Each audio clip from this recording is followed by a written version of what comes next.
Welcome to the session on cybersecurity. My name is Paul Forrest, and we'll try and keep this very practical and pragmatic, and I'll try not to get into too much of the technical stuff, largely because the technical stuff is genuinely very, very boring, and it's actually more important to focus on some of the outcomes from things that happen in and around cybersecurity.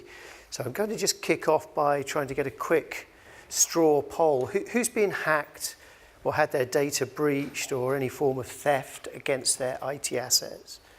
Anyone? Right, statistically a very, very low number, and you'll see that a little bit later on as we go through this.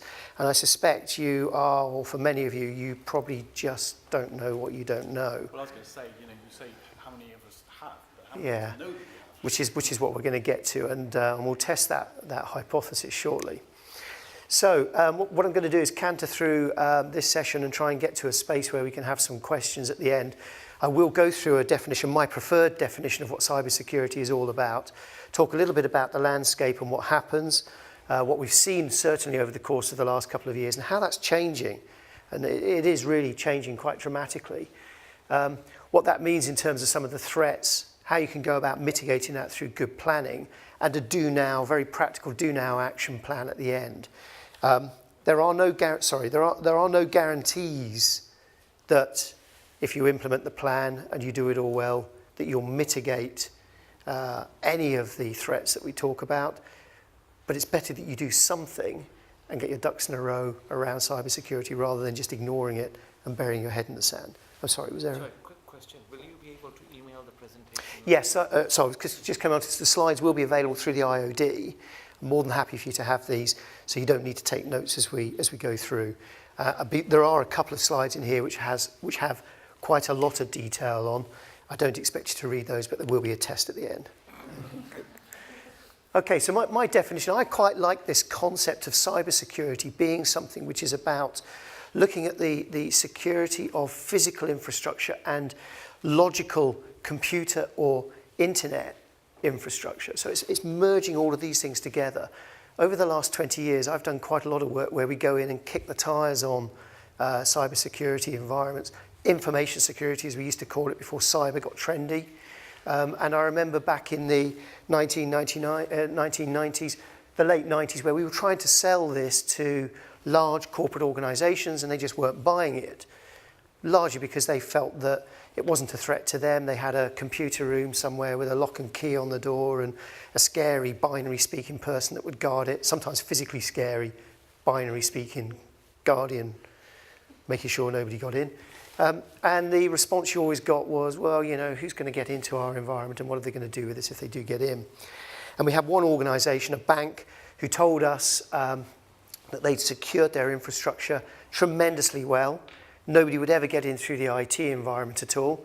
So I said, fine, sign my get out of jail free card and I'll show you what we can do. And I remember having that in my pocket that night, and we went back in and we hired, clearly you'll tell I was running the team because I don't fit this next description. We hired very attractive staff, incredibly attractive staff, male and female. And what we would do is we'd give them a wardrobe budget and let them go out and buy the very best clothes to look smart, dapper, and very appealing, very easy on the eye. And then we would send them in through the front door. The fellas would go in typically with somebody next to them with a pair of coveralls on and a big brown box. And the ladies would go in wearing some very, very smart business wear. And the security guard would inevitably hold the door open for all of them and let them in. And then we'd make our way to the computer room, we'd knock on the door and somebody would let us in because we had a big box. We'd put the box down. And in this particular case, what we did was we stole the payroll server. We put it in the box and walked out. Yeah, why not? FD had challenged us. I like a challenge. So then we took it away and we thought, well, we can't just leave it there because it might actually be due a payroll run overnight. So what we did was we took it out for a drink and we went on a pub crawl. And every pub we went into, and we did go on a big pub crawl that night, we put it on the table and we took a photo of it with our arms around it, and wherever possible we got a sticker from the bar and stuck it on it. And then around about 2 o'clock in the morning we returned the computer the same way we got it back into the computer room. And then the next day we went in to see the FD and threw all the Polaroids on the table. And he said, that could be anyone's computer. I said, well, it could be anyone's computer, but it's yours. Well, how do I know it's mine? So we marched him to the computer room and showed him this lonely computer sat in the corner of the payroll server covered in the stickers from the pubs, and the penny dropped.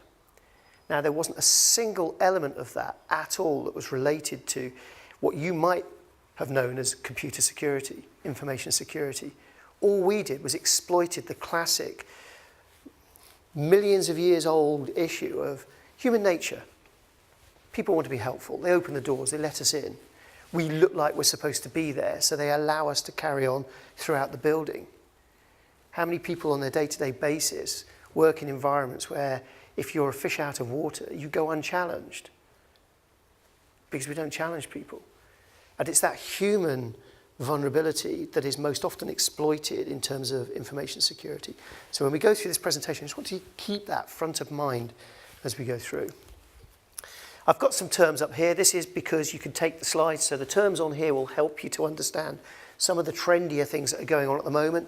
One of my favourites is concept of the zero-day attack. Zero day basically means they haven't yet woken up to the fact that there's a vulnerability in the system. And we get 500 new exploitable vulnerabilities discovered every 60 seconds. So 0 day is quite an issue, because what it means is basically the attackers, the hackers, the hacktivists, the criminals, the state actors who are doing this against organisations and individuals, they will typically rinse that until the door gets locked.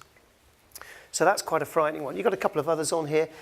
You've got things like spoofing. Now, again, I'm fairly certain, I asked how many people have been breached earlier, but how many of you have had a phishing email, phishing with a PH? Yeah, okay, quite a few. How many have accidentally clicked on, and you know, I'll put my hand up, accidentally clicked on a link thinking it's a legitimate link, and you suddenly realise you're on a dodgy looking page that's solicited, right? Okay, a few people.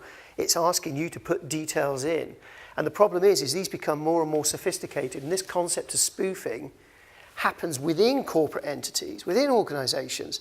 You suddenly get an email off your business partner of 30 years saying, I've done the deal, can you stick £3,000 in the account, this account, so that I can pay the advisors? And believe it or not, 3 out of every 10 people pay that because they think it's the norm. But it's easily defeated. Defeat it with human nature, defeat it with what we should be doing in terms of just validating the authenticity of requests like that. And we'll come on to that a little bit later on. So there's a few things on here for you to take away. We talk about exploits, we talk about malware, we talk about phishing, we talk about spoofing. These things are all terms you'll hear on a day-to-day basis.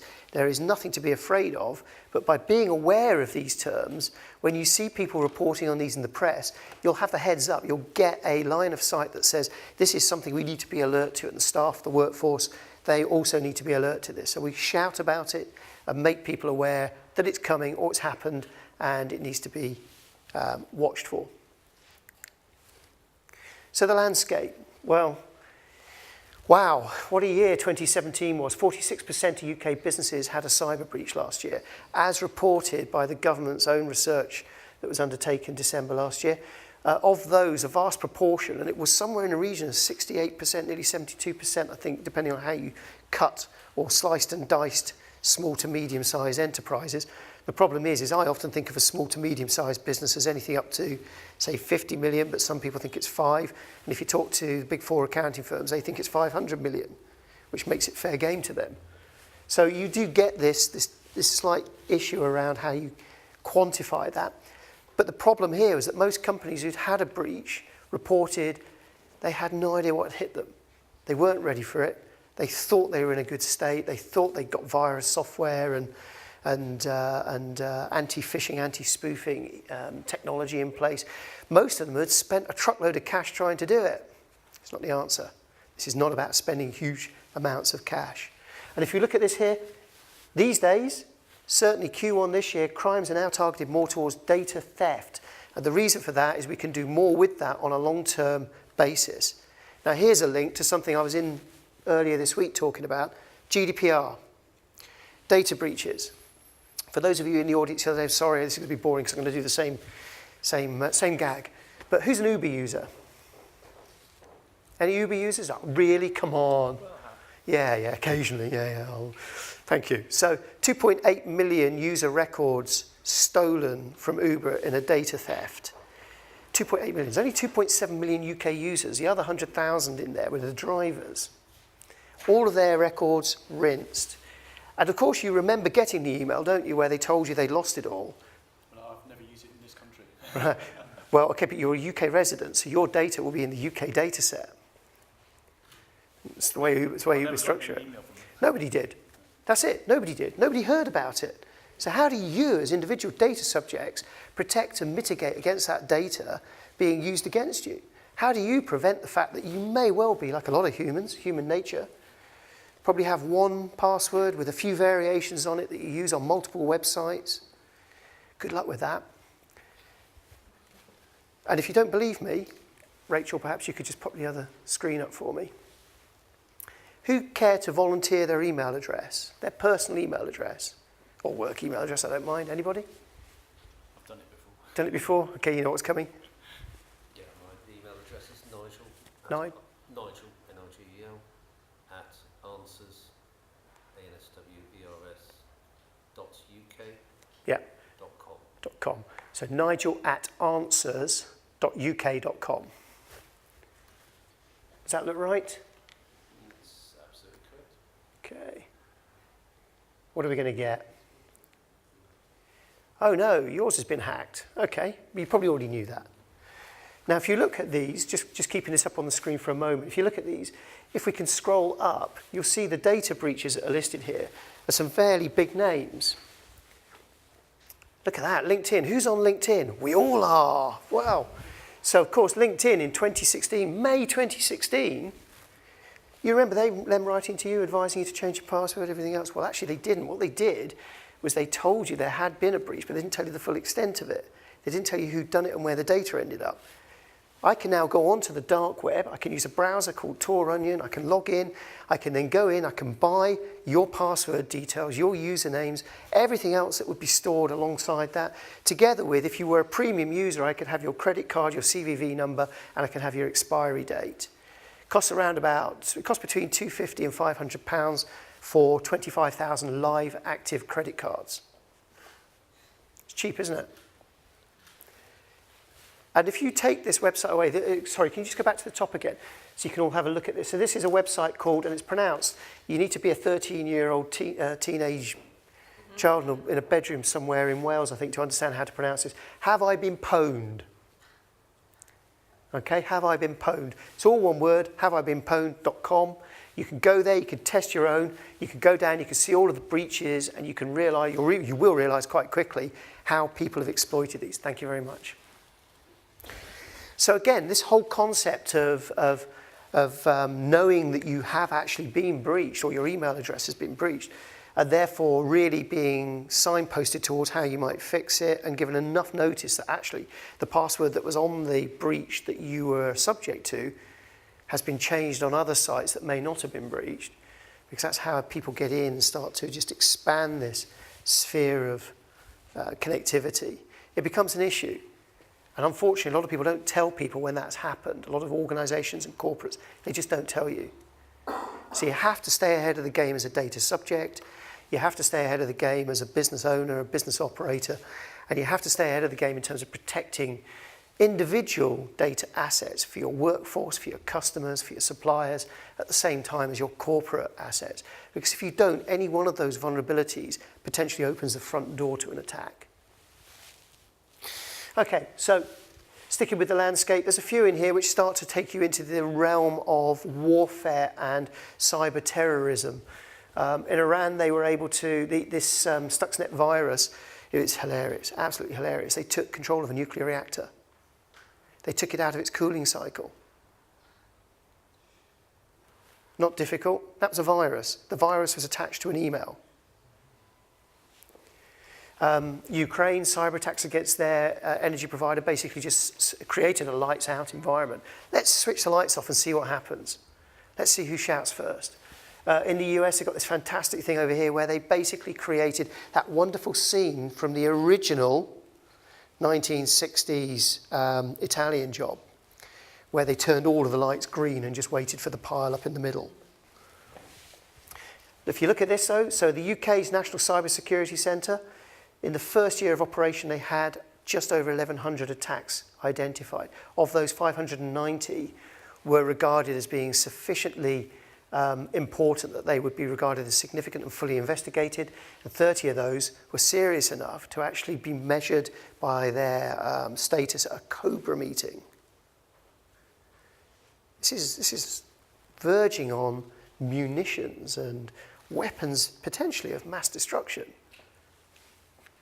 I'm not trying to scare you, trust me. Just wait till the Russians start. Yeah. Well, again, we will talk about this a little bit later on, but North Korea, Russia, China tend to be the countries that are behind state-sponsored hacks and attacks. So we have to be cautious about whether you get caught up in one of those or not. This is what we saw with WannaCry. WannaCry, which you'll remember from the NHS debacle. So WannaCry came out of that situation where it was created over in North Korea and it was sent around the world. Do you know they only made about 150, I think it was about 150, 250,000 pounds, I think, out of the NHS in all of that. Nothing at all, really. But that's not why they did it. They didn't do it for the money. They don't do it for the money. We'll talk about that in a little while. But these ransomware things are a real issue because what do? If you're held to ransom, you're sitting there thinking, do I pay it, don't I pay it? Well, the Uber story I told you about, their data loss, their entire UK data set that was lost as a result of a piece of ransomware. They paid the £100,000 ransom. And they wouldn't tell anyone because they thought that the hackers were going to keep quiet about it. The hackers, there's a clue in the name. These guys, who are criminals, are going to keep a secret. We hacked your data and we're not going to tell anyone. Really? So you do have to be cautious about these. And we get this concept here, these business email attacks, often referred to as BECs, which is a business email compromise, where you get them from people you think you're doing business with. 72%, it's one of the most common vulnerabilities that we see. And it becomes so easy, and it becomes easy because you can take your mobile phone out your pocket, you look at something on a screen this size, if you're like me and you really struggle with it, you screen this size, and the next thing you know is you've unintentionally clicked on the link, sliding the screen up just to see the bottom of the email. So it's not surprising that people get caught out with these things. And you have to remember here, no matter what we do to play catch up, we're always one step behind the hackers. We have two communities of hackers. The good guys are called white hat hackers, just like the cowboys. And the black hat hackers are the guys that do the nasty stuff. The problem is most white hat hackers are former black hat hackers, and most black hat hackers are white hat hackers that got greedy. Try saying that in the graveyard slot. Okay, so we've got threats that you really should be worried about, but what are the real worries here, the real concerns? Well, if you look, like I said earlier, back in the 90s, we had these dark rooms with mainframes in, these huge computers. Very difficult to actually break into those and steal anything from them, largely because they were not connected to anything. The internet working that took place then was literally off the back of a dial-up modem. I remember working with one of the big national clearinghouses where they said, yeah, we're not connected to anything. Nobody can ever attack us from the outside in. So we war dialed them. Does anybody know what war dialing is? Anybody remember that term? Yeah, a few nods. Okay, so war dialing is great fun. All we do is we take the first telephone number and the last telephone number in a sequence of about 1,000 numbers. And we have one of these dialers that just sits there and dials everyone in order. And it waits to listen for a modem, like a fax machine or something similar. And then we note it down and we come back to it later on. Now, the interesting thing was in the 1990s, people bought modems for about £25 in the back of classified ad magazines and the like, put them in a computer, got a free CD-ROM or floppy disk on the front cover of a magazine with dial-up access to the internet. And when they did all of that, what they didn't realise was it typically meant that the modem was configured by default. And by default, all modems arrived with auto answer switched on. So all we did was went back to the number we got from a little bit earlier on in our pursuit, and we dialed it again and waited for it to auto answer. Then when we got into the computer, we looked at what else we could find. And we would typically install keyloggers and putting keyloggers on there. We could see what people were logging into, what usernames and passwords they were doing. Within about 3 days, we were so deep into this system that we were able to place a put placement for an international clearance activity, an international clearance transaction that was worth £230 million. But we did it through somewhere in a region of about 2 billion transactions, some of which were zeroed, some of which were half a pence, some of which were half a cent. And we waited to see whether they'd get noticed, and they didn't. Poor security, poor controls. Human nature let them down. People not following processes in the office, not following that manual that says, here's your IT usage policy. Don't connect it to the internet willy-nilly, because that compromises us. Fast forward to where we are now. Put your hand up if you've got a wearable on. You'll know what a wearable is if you've got one. Yeah, okay, so Fitbits or smartwatches, anything like that. Again, statistically, not a very large number in this room. 1 in 4 of you should have one of these. If you haven't, you probably ought to get one, because that way you can keep up with the rest of the population. But there is a real challenge about these things. Wearable technology, great as it is just like Internet of Things. These pieces of kit look like very inert and anodyne devices that couldn't really cause you any issues at all. But there have been several wearables that have been hacked, and the data has allowed people to put keyholes into your mobile device or into your computer or into your internet accounts that allows them to come back time and time again and just eavesdrop what you're doing. IoT is one of my favorites, because now we're starting to see things like artificial intelligence meeting with IoT and smart devices to start making decisions for you. It's that classic situation where there's a knock at the door and the chap turns up, you open the door and he says, I'm here about the fridge. And you say, what about the fridge? He says, well, I'm here to repair it. The fridge isn't broken. He said, no, not yet. But he knows it's going to be broken. The problem with all of that is that's another keyhole that is open to allow people to step into your world, into your secure sphere of operations. And if you start to look at this, the exploits that are mostly being perpetrated now in 2018 are where people are looking for routes to navigate through devices, anodyne inert devices. Yeah. Sorry, what? Internet of Things? Internet of Things. Okay, so we've got thousands of these all over the place. If you've got a smart home, so an electronic thermostat that connects to your mobile phone, so it knows you're on your way home, so let's put the heating on, preheat it, and it knows when you go out, so it turns the heating schedule off and you save money. That's an Internet of Things smart device. But actually, we've got them on the street. If you walk from here to Trafalgar Square, you'll pass just over 300 devices owned by the council that are in the street, on street furniture, and they're monitoring people flow.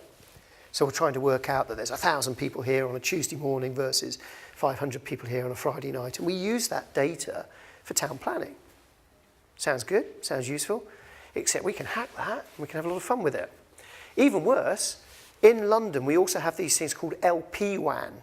LPWAN is low-powered wide area networks.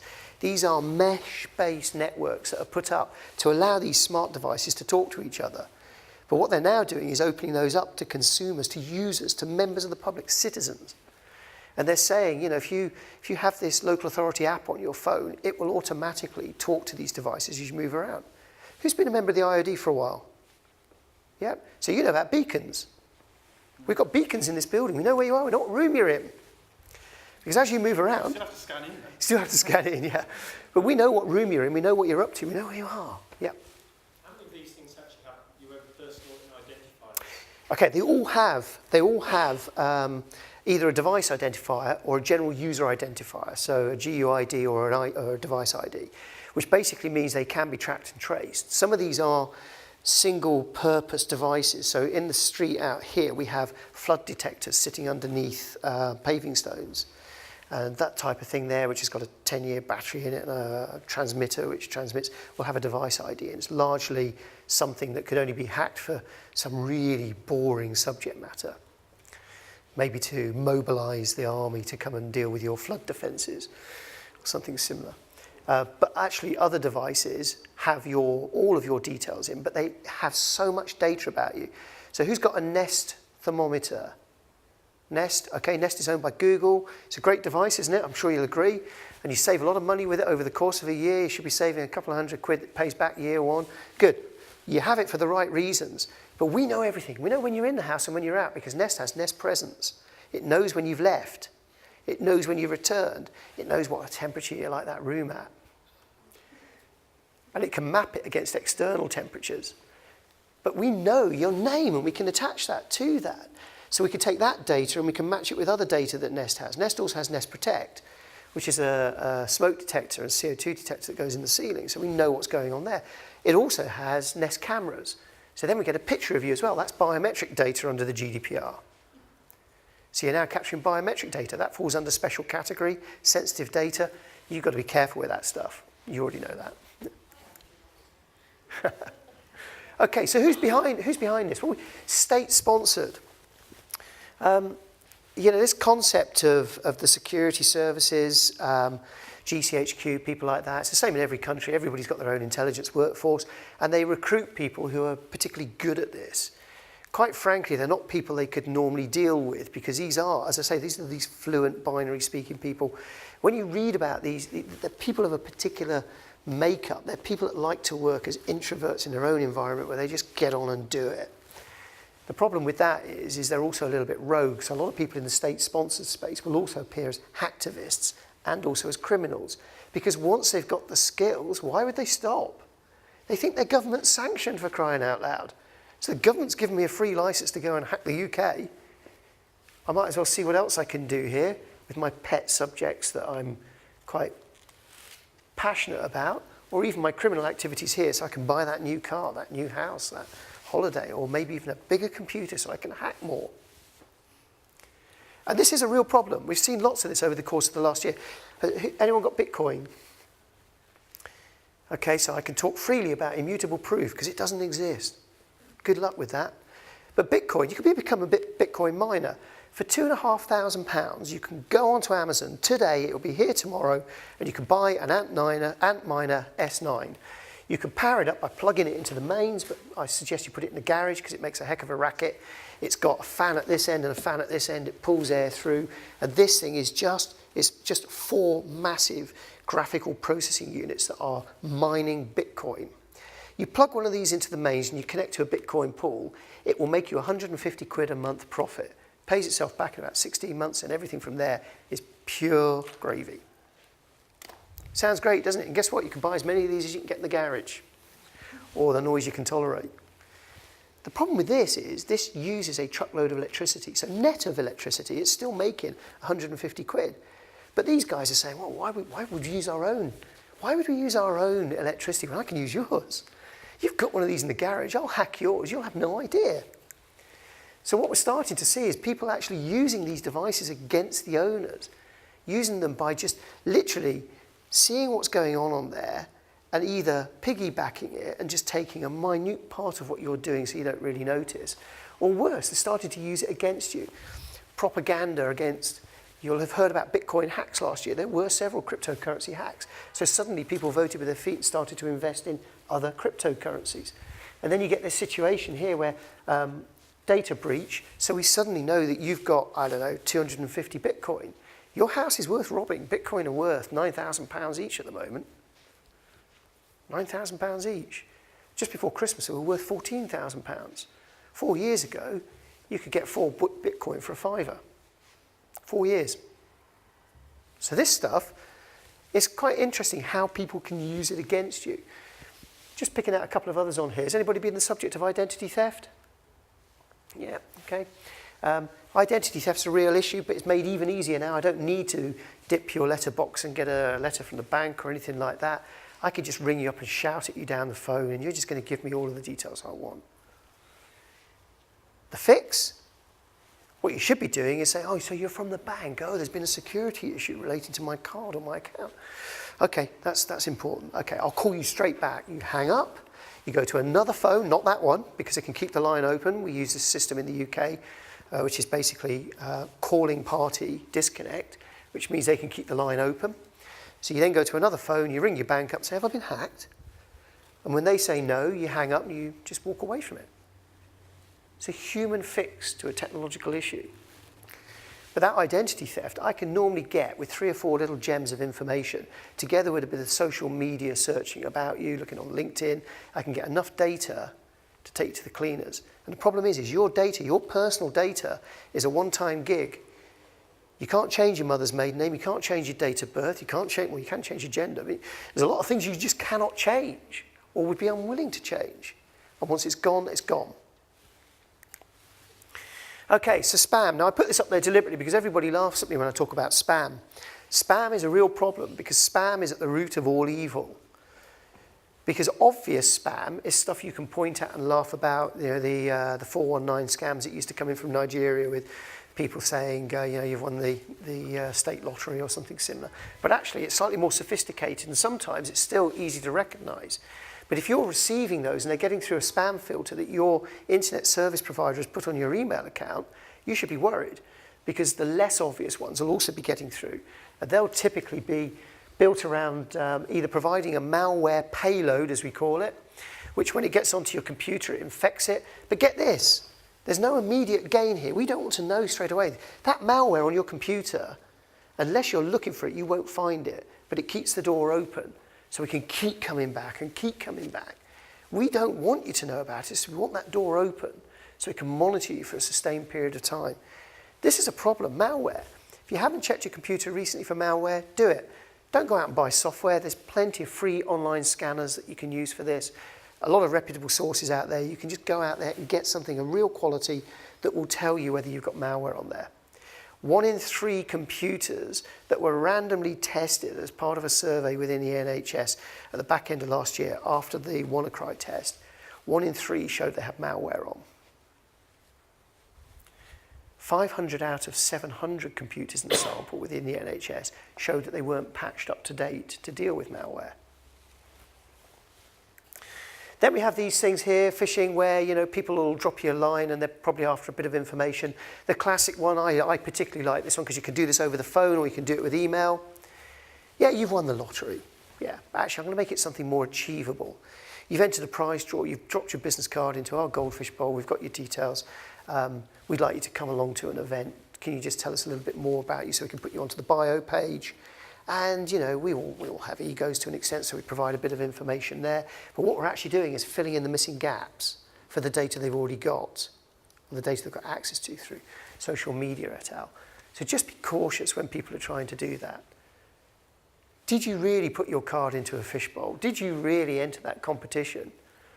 And have you really been lucky enough to win it? Come on. Who's ever won a competition? Yeah, you're more likely to get hacked.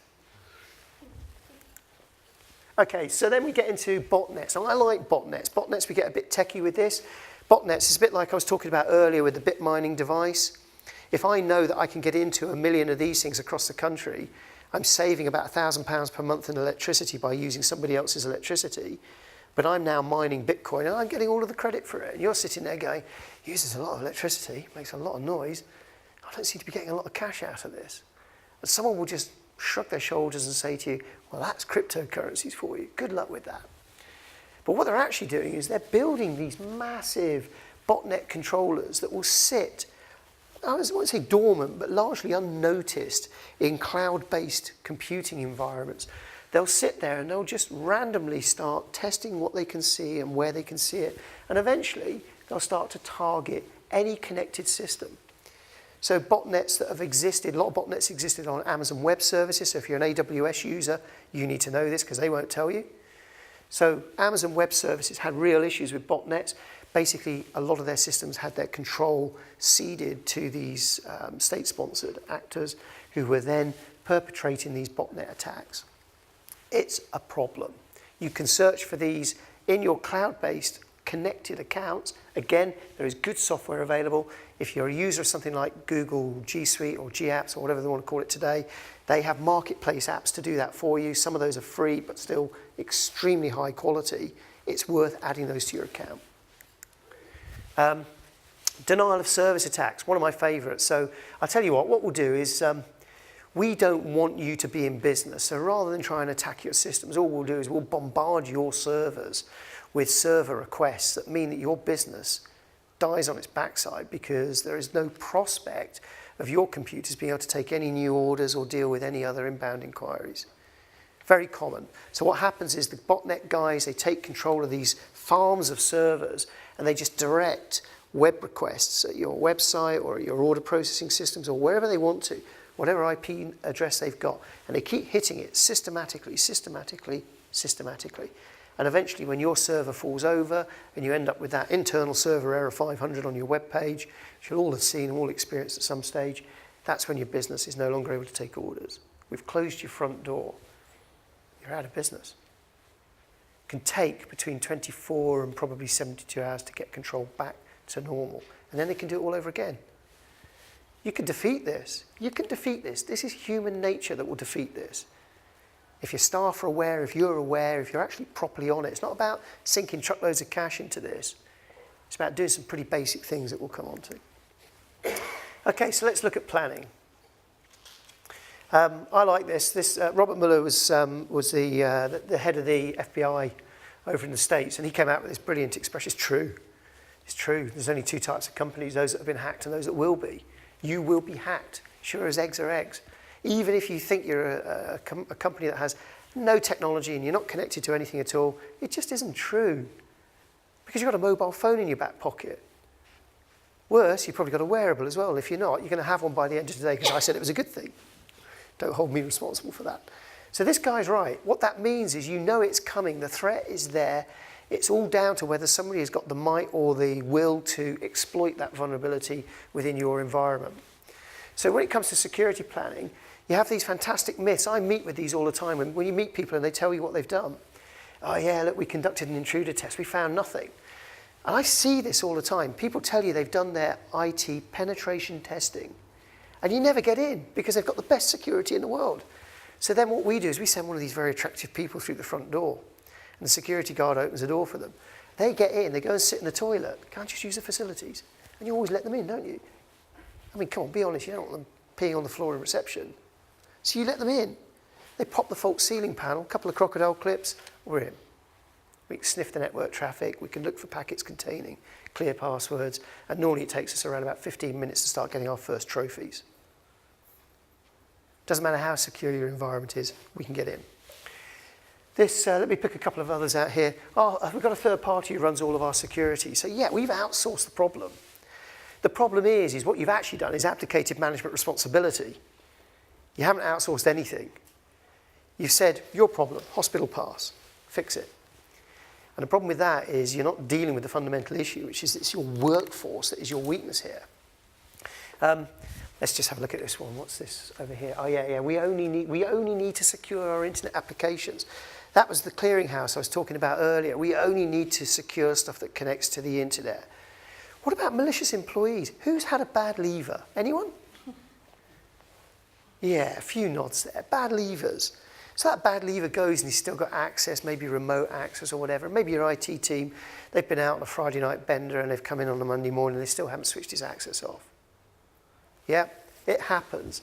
And we see disgruntled employees being the root of all evil with those internal exploits that take place. And people do it typically not because they're criminals, but because they just want to be a thorn in your side. Want to be a pain in the backside. It's in the slide deck. Take a look at it when you've got a little bit more time. Key here is to be properly prepared. Set a new bar, set a new standard. Get the basics right. So actually you document what you think you should be doing. Then finally here, personal protection. Raise awareness, change behavior within the organization. One of my classic favorite exploits is to ring somebody up externally. Now, if you're like our organization, I ring you externally. The ringtone makes a different noise. It does ring, ring for an external, whereas if it's internal, it does ring. So it's ring, ring, and I shout at you. Hi, it's Jamie in the computer room. Do you realize your computer is blowing away the whole of the network? You've just put down 2 trillion illegal transactions. Do you realize that? You've obviously downloaded some dodgy software. Now, that's all I have to say because you've all downloaded software. And it may or may not be dodgy, but you've all downloaded software because human nature being what it is, we've downloaded something either intentionally or unintentionally at some stage. And if I keep shouting and then ask you to tell me what you're doing, I need you to log out, log back in. I can see this on the data scope in the computer room. There's a good chance that a fair proportion of people will comply because they feel they're being helpful. Again, correct thing to do, what's your name, what's your number, hang up, call back. Easily done. Behavior. Encourage the workforce, gamify it, make it a gaming experience. This month I'm going to give, I'm going to give an extra 2 hours of flexi time, half a day off, or 10 beers at the end of the week to the person that reports the most phishing attacks. Whatever way you want to do it, you'll find ways of doing it that work for your culture, your organization, your business, and your threats. But it starts here with personal protection and ends here with personal protection. The rest of this is rather mechanical and not particularly expensive. It's not expensive to write a process or a policy. It just takes a little bit of time and effort. First question you should be asking yourself is, do we have an adequate suite of processes here to protect us?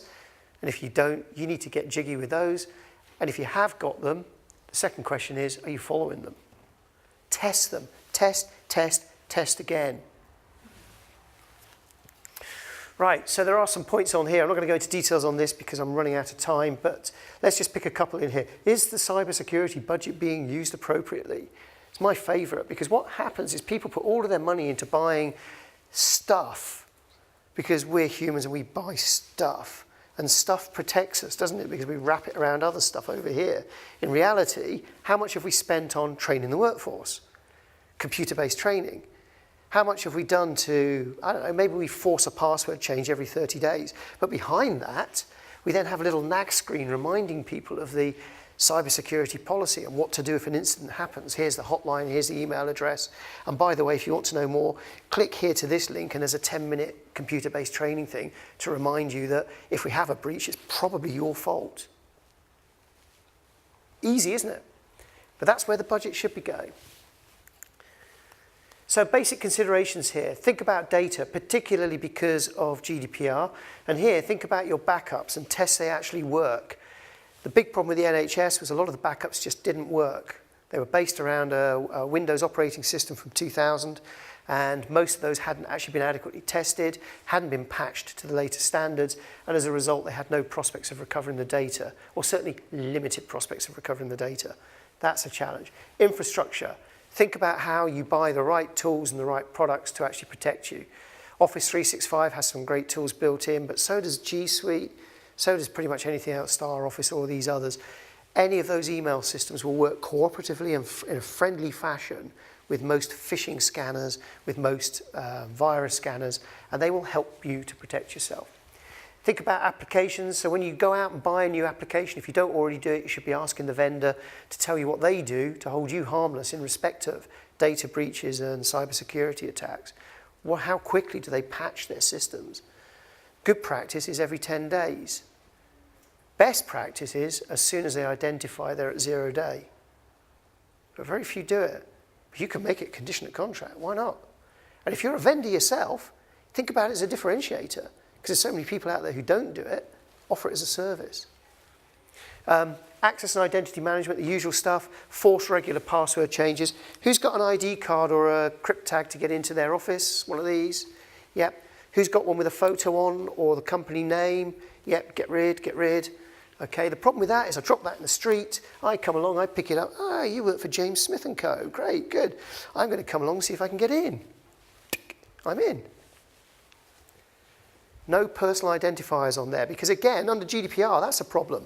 You've got a photo on there, that's biometric data. Together with a name and a company address, that's a unique identifier. That's special category data.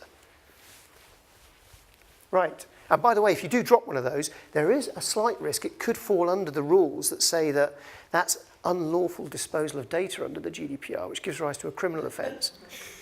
That's jail time. I'm sorry, you heard this the other day. For me, that's fine. I can go to prison. No one's going to touch me. Okay, threats and vulnerabilities. Stay ahead of the game. Read about these. There are free advisories. The government provide free advisories. Don't spend your whole waking life doing it. It's boring stuff. It really is. This stuff is the most boring stuff on the planet, particularly the technical aspects. Security, governance and management, tone at the top. It starts with you at the top of the business. It's up to you. It's incumbent on you to permeate that throughout the business. My recommended actions, well, ignore anything that looks untrustworthy. Ignore emails that you don't think should be coming to you or unsolicited. I do that, and every now and again you'll get a genuine one come back and say, oh, you've ignored my email. But you just explain to people, I'm really sorry, but that happens. And the volume of emails you get, it happens quite easily, quite readily. People will forgive you because they'll be doing the same. Periodically update all operating systems and browsers. Think about cyber insurance. You can get it, but remember, first question they ask is, did you have a policy and a process in place to protect yourself? Second question they ask is, did you follow it? If the answer is no to either of those, you've wasted your money on your insurance. Raise workforce awareness. That actually should be in there twice. That should be 4 and 4.5. Raise workforce awareness. Then we get to don't forget mobile security. I bet you a lot of you have got virus checkers on your laptops, your computers. Yeah, a few nods, good. How many have got them on your mobile phone? Freely available. Yeah, a couple. Really useful, really useful. You probably now do more of your purchases through one of these on a desktop computer, and you probably get more unsolicited data through this to you than you do on your desktop computer. You've probably got multiple accounts on this. You might not have multiple accounts on your computer. Install current protection programs and keep the updates going. They're there for a reason. Yesterday was the monthly update for Windows. There were 1,000 security patches on the 13th of March from Microsoft. 1,000. So if you don't keep them up to date, what prospects have you got of mitigating those very obvious and easy to fix technical aspects? Okay, so the do now checklist, what I promised at the end. Questions, there's loads of questions here. Take them back, discuss them with your colleagues, discuss them with your mates down the pub, go to the cricket club at the weekend and socialise the idea that you all get fired up about this. These are really simple to answer questions, but will give you tremendous value just by knowing what the answer is. And, you know, we've got a couple on here. Do the security goals align with our business practices, our business strategy? Remember, this is a fundamental part of your business. It should be something aligned fundamentally to your business strategy. Because if you get it horribly wrong, if you did an Uber to your client base, how many of you would survive that? Yeah, dangerous stuff. So we look at these in terms of questions you should be able to answer. I'd put a couple of ticks in there for you to start with. You know, do we treat cybersecurity as a business or an IT responsibility? Most organisations, unsurprisingly, treat it as an IT issue. It ain't. It's never an IT issue. It's a business issue. Because it's your business that goes under if you're exploited, not the IT environment. Let's pick another one out here. Does our business culture support a secure cyber environment?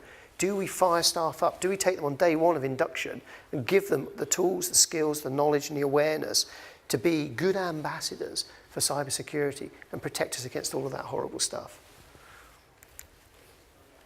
Are employees trained? If not, why not? They should be, and then you should have regular refresher training. This is as important as stuff like KYC, AML for those of you in the financial services, or basic, just good data management practices. And then are there contingency strategies in place, and have we tested them? Do we know that our disaster recovery will work, and if not, what are we doing about it? Right. I'll pick up any other questions afterwards because I know we're out of time now. Thank you.